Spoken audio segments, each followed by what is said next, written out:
Hi students, സ്മൃതി study centre online ക്ലാസ്സിലേക്ക് എല്ലാവർക്കും സ്വാഗതം. എൻ്റെ പേര് രാജി. ഞാൻ എടുക്കുന്ന സബ്ജക്റ്റ് എന്ന് പറയുന്നത് ഇംഗ്ലീഷാണ്. ഏഴാം ക്ലാസ് ഇംഗ്ലീഷിൻ്റെ ഫസ്റ്റ് യൂണിറ്റായ നേച്ചേഴ്സ് പ്ലെൻറ്റിയിലെ ഫസ്റ്റ് ചാപ്റ്ററായ how far is the river എന്ന് പറയുന്ന പാഠഭാഗമാണ് ഞാൻ എടുക്കുന്നത്. How far is the river written by Ruskin Bond. How far is the river എന്ന കൃതി എഴുതിയത് ആരാണ്? റസ്കിൻ ബോണ്ടാണ്. ഇതിലെ പ്രധാന കഥാപാത്രം എന്ന് പറയുന്നത് 12 വയസ്സ് പ്രായമുള്ള ഒരു കുട്ടിയാണ്. അവൻ കേട്ടുകേൾവി മാത്രം കേട്ടിട്ടുള്ള കാര്യങ്ങൾ ഉപയോഗിച്ചുകൊണ്ട് അവൻ ഒരു നദിയെ കാണാനായിട്ട് പോവുകയാണ്. ആ നദിയെ കാണാൻ പോകുമ്പോൾ അവിടെ ഉണ്ടാകുന്ന രസകരമായ നിമിഷങ്ങളാണ് ഈ പാഠത്തിലൂടെ നമുക്ക് റസ്കിൻ ബോണ്ട് പറഞ്ഞു തരുന്നത്. നമുക്ക് പാഠത്തിലേക്ക് പോകാം. അതിനു മുമ്പ് എല്ലാവരും കയ്യിൽ എന്ത് കരുതുക? ഇംഗ്ലീഷ് ടെക്സ്റ്റ് എടുത്തോളൂ. How far is the river. How far means എന്താണ്? എത്ര ദൂരെ. റിവർ മീൻസ് നദി. നദി എത്ര അകലെയാണ്. Between the boy and the river stood A mountain. Between the boy and the river stood A mountain. എന്താ മൗണ്ടെയിൻ എന്ന് വെച്ചാൽ? പർവ്വതം. അതായത് നദിക്കും കുട്ടിക്കും ഇടയിൽ എന്ത് സ്ഥിതി ചെയ്യുന്നു? ഒരു പർവ്വതം സ്ഥിതി ചെയ്യുന്നു. The boy was young and the river was small. ആൺകുട്ടി എന്ന് പറയുന്നത് യങ് ആണ്, ചെറുപ്പമാണ്. അതുപോലെ തന്നെ റിവർ എന്താണ്? സ്മാൾ, ചെറുതാണ്. But the mountain was big. എന്നാൽ പർവ്വതമാകട്ടെ വളരെ വലുതും. The thickly forested mountain hid the river. വനം നിറഞ്ഞു നിൽക്കുന്ന പർവ്വതം ആരെ ഒളിപ്പിച്ചു വെച്ചിരിക്കുകയാണ്? റിവർ, നദിയെ ഒളിപ്പിച്ചു വെച്ചിരിക്കുകയാണ്. But the boy knew it was there. പക്ഷേ ആൺകുട്ടിക്ക് അറിയാം ആ നദി എവിടെ ഉണ്ടെന്ന്, ആ പർവ്വതത്തിലുണ്ടെന്ന് ആൺകുട്ടിക്ക് അറിയാം. He had never seen the river with his own eyes. പക്ഷേ ആ ആൺകുട്ടി ഇന്ന് വരെ നേരിട്ട് എന്ത് ചെയ്തിട്ടില്ല? ആ നദിയെ കണ്ടിട്ടില്ല. But from the villagers.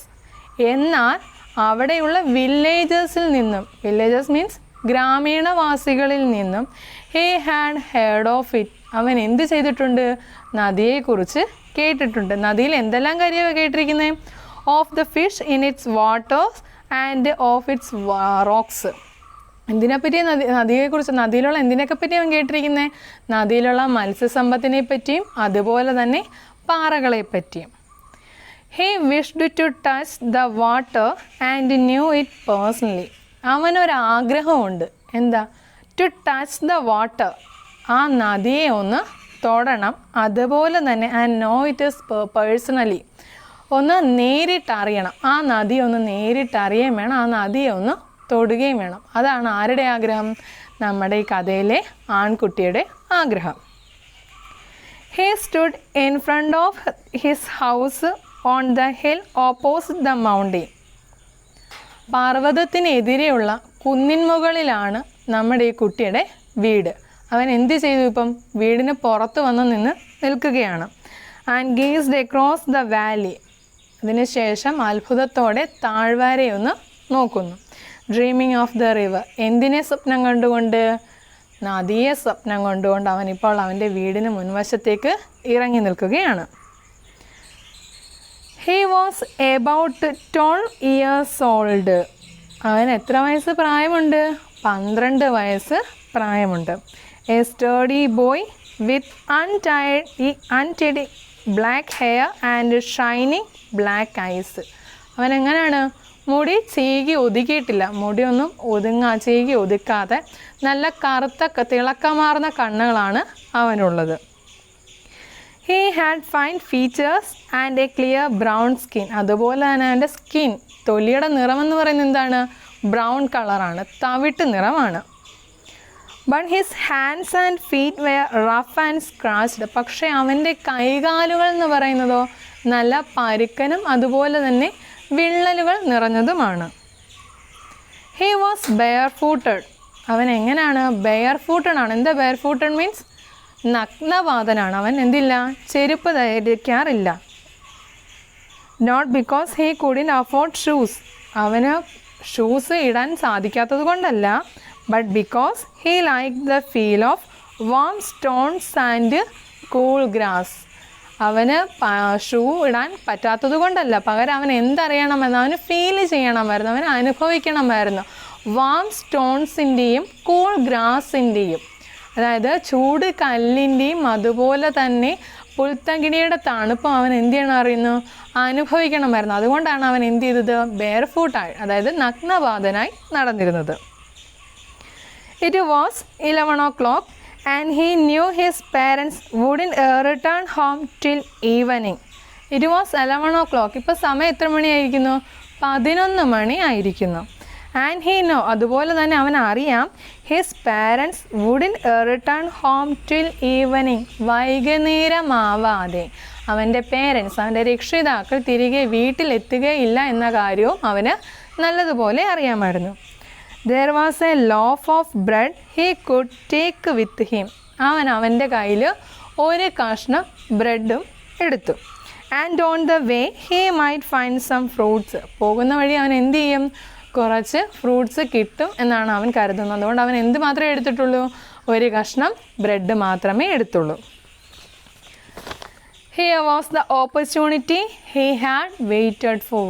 ഇതാണ് അവൻ കാത്തിരുന്ന അവസരം. ഓപ്പർച്യൂണിറ്റി മീൻസ് ഭാഗ്യം അല്ലെങ്കിൽ അവസരം. ഇതാണ് അവൻ കാത്തിരുന്ന അവസരം. His mother and father had gone to visit relatives for the entire day and had left him on his own. അവനെ ആ ദിവസം മുഴുവൻ, entire day, ആ ദിവസം മുഴുവൻ അവനെ അവൻ്റെ വീട്ടിലാക്കി അച്ഛനും അമ്മയും കൂടെ എങ്ങോട്ട് പോയിരിക്കുകയാണ്, ബന്ധുക്കളുടെ വീട്ടിലേക്ക് സന്ദർശനം നടത്താൻ പോയിരിക്കുകയാണ്. അതായത് ഇപ്പോൾ ആ വീട്ടിൽ ആര് മാത്രമേ ഉള്ളൂ, ആ കുട്ടി തനിച്ചേ ഉള്ളൂ. അച്ഛനും അമ്മയും കൂടെ ബന്ധുക്കളെ കാണാനായി പോവുകയും ചെയ്തു. If he came home before dark, അവൻ രാത്രിയാകുന്നതിന് മുമ്പ് തിരികെ എത്തിയാൽ, ബിഫോർ ദേ റിട്ടേൺ, ആരെത്തുന്നതിന് മുമ്പ്, അവൻ്റെ അച്ഛനും അമ്മയും എത്തുന്നതിന് മുമ്പ് അവൻ എത്തിയാൽ, they wouldn't know where he had been, അവർക്കറിയില്ല അവൻ എവിടെ പോകുമെന്ന്, അല്ലെങ്കിൽ അവൻ എവിടെ പോയിരുന്നുവെന്ന് അവരുടെ വീട്ടുകാർക്ക് അറിയില്ല. എന്തുകൊണ്ടാണ്, അവരുടെ അച്ഛനും അമ്മയും തിരികെ എത്തുന്നതിന് മുമ്പ് ആര് വീട്ടിലെത്തിയാൽ, ആ ആൺകുട്ടി വീട്ടിലെത്തിയാൽ അവരുടെ അച്ഛനും അമ്മയും എന്തറിയില്ല, അവൻ ഇത്രയും നേരം എവിടെ പോയിരുന്നു എന്ന് അറിയില്ല. അവരുടെ വിചാരം എവിടെ ആയിരിക്കും, അവൻ വീട്ടിൽ തന്നെ ആയിരിക്കുമെന്നായിരിക്കും അവരുടെ വിചാരം. He went into the house and wrapped the loaf in a newspaper. അവൻ എന്ത് ചെയ്തു, ഇതെല്ലാം ആലോചിച്ചതിന് ശേഷം വീടിനകത്തേക്ക് കയറി ഒരു കഷ്ണം ന്യൂസ് പേപ്പർ എടുത്ത്. എന്തിനു വേണ്ടിയായിരിക്കും, നമ്മുടെ ബ്രെഡ് പൊതിയുന്നതിന് വേണ്ടി. Then he closed all the doors and windows. അതിനുശേഷം അവൻ എന്ത് ചെയ്തു, അവൻ്റെ വീട്ടിലെ എല്ലാ ജനലുകളും വാതിലുകളും പൂട്ടി പുറത്തേക്ക് ഇറങ്ങി. The path to the river dropped steeply into the valley, then rose and went round the big mountain. നദിയിലേക്കുള്ള വഴി എന്ന് പറയുന്നത് ആദ്യം താഴ്വാരയിലേക്കുള്ള കുത്തനെയുള്ള ഒരു ഇറക്കമാണ്. സ്റ്റീപ്പിലി മീൻസ് കുത്തനെയുള്ള. ദെൻ റോസ്, അതിനുശേഷം എന്താണ്, ഒരു കയറ്റം. And when around the big mountain, അതിനുശേഷം അത് എന്ത് ചെയ്യാണ്, ആ മൗണ്ടെയിനെ, പർവ്വതത്തെ ചുറ്റി വളഞ്ഞ് പോവുകയും ചെയ്യുന്നുണ്ട്. It was frequently used by the villagers, the woodcutter, milkmen and the mule drivers. ഈ വഴി ഫ്രീക്വൻലി, ഇടയ്ക്കിടെ ആരൊക്കെ ഉപയോഗിക്കുന്നുണ്ട്, യൂസ്ഡ് ബൈ ദ വില്ലേജേഴ്സ്, അവിടെയുള്ള ഗ്രാമീണവാസികൾ, ദ വുഡ് കട്ടേഴ്സ്, മരം വെട്ടുക, മിൽക്ക്മാൻ, പാൽക്കാരൻ, ആൻഡ് ദ മ്യൂൾ ഡ്രൈവേഴ്സ്, അതുപോലെ തന്നെ കഴുത സവാരിക്കാരും എന്ത് ചെയ്യുന്നുണ്ട്, ഈ വഴി ഇടയ്ക്കിടെ തിരഞ്ഞെടുക്കുന്നുണ്ട്. But there were no villagers beyond the mountain or near the river. പക്ഷേ അവരാരും തന്നെ ഈ പർവ്വതത്തിന് അപ്പുറത്തേക്കോ അല്ലെങ്കിൽ ഈ നദിയുടെ അരികിലേക്കോ പോയിട്ടില്ല. The boy passed a woodcutter and asked him how far it was to the river. ആ ആൺകുട്ടിയുടെ അരികിലൂടെ പാസ് ചെയ്തു പോയ, അവൻ്റെ അരികിലൂടെ പോയൊരു വുഡ്കട്ടർ, മരം വെട്ടുകാരനോട് അവൻ ചോദിച്ചു, അവൻ ചോദിക്കുകയാണ്, how far it was to the river, ഇവിടെ നിന്നും നദി എത്ര അകലെയാണ്. The woodcutter was short but powerful man. Woodcutter, മരം വെട്ടുകാരൻ എന്ന് പറയുന്നത് എങ്ങനെയാണ്, ഷോർട്ടാണ്, നീളം കുറഞ്ഞ വ്യക്തിയാണ്. ബട്ട് പവർഫുൾ മാൻ, എന്താണ് പവർഫുൾ മാൻ എന്ന് വെച്ചാൽ, ബലവാനായ മനുഷ്യൻ. വിത്ത് creased and weathered face. Creased means ചുളിഞ്ഞ മുഖവും അതുപോലെ തന്നെ വെതേർഡ് ഫേസ് നിറം മങ്ങിയ മുഖവുമാണ് അദ്ദേഹത്തിന് ഉള്ളത്. And muscles that stood out in hard ugly lumps. കാണാൻ അത്ര ഭംഗിയില്ലാത്ത കൈകളിൽ ഈ മസിൽസ് ഒരു മുഴകൾ പോലെ പുറത്തേക്ക് തള്ളി നിൽക്കുന്നതും ഉണ്ടായിരുന്നു. 7 miles he said. പെട്ടെന്ന് തന്നെ അദ്ദേഹം മറുപടി പറയുകയാണ് 7 miles 7 മൈൽ അകലമുണ്ട്. അതായത് നദി ഇവിടെ നിന്നും എത്ര മൈൽ ദൂരമുണ്ടെന്നാണ് മരം വെട്ടുകാരൻ പറയുന്നത്? 7 മൈൽ അകലമുണ്ട്. Which was fairly accurate. ഏറെക്കുറെ ശരിയായിരുന്നോ എന്ന് അറിയത്തില്ല. പക്ഷെ അദ്ദേഹം എന്തു പറഞ്ഞു? ഇവിടെ നിന്നും 7 മൈൽ അകലമുണ്ട് നദിയിലേക്ക്. Why do you want to no?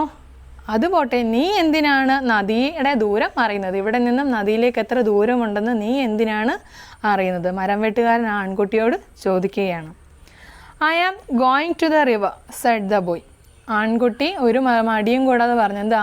I am going to the river. ഞാൻ എവിടേക്ക് പോവുകയാണ്? നദിയെ കാണാൻ പോവുകയാണ്. എലോൺ മീൻസ് ഒറ്റയ്ക്കോ? ഒരു മരം വെട്ടുകാരൻ്റെ അടുത്ത ചോദ്യമാണ്. എലോൺ, നീ ഒറ്റയ്ക്കാണോ പോകുന്നത്? ഓഫ് കോഴ്സ്, തീർച്ചയായും ഞാൻ ഒറ്റയ്ക്ക് തന്നെയാണ് പോകുന്നത്. But it is too far. പക്ഷേ ഇവിടെ നിന്നും ഒരുപാട് അകലെയാണ് നദി. It will take you 3 hours to reach there. നീ ഇവിടെ നിന്നും അവിടേക്ക് എത്തണമെങ്കിൽ എത്ര മണിക്കൂർ എടുക്കും? ഏകദേശം 3 മണിക്കൂർ എടുക്കും. And then you have to come back.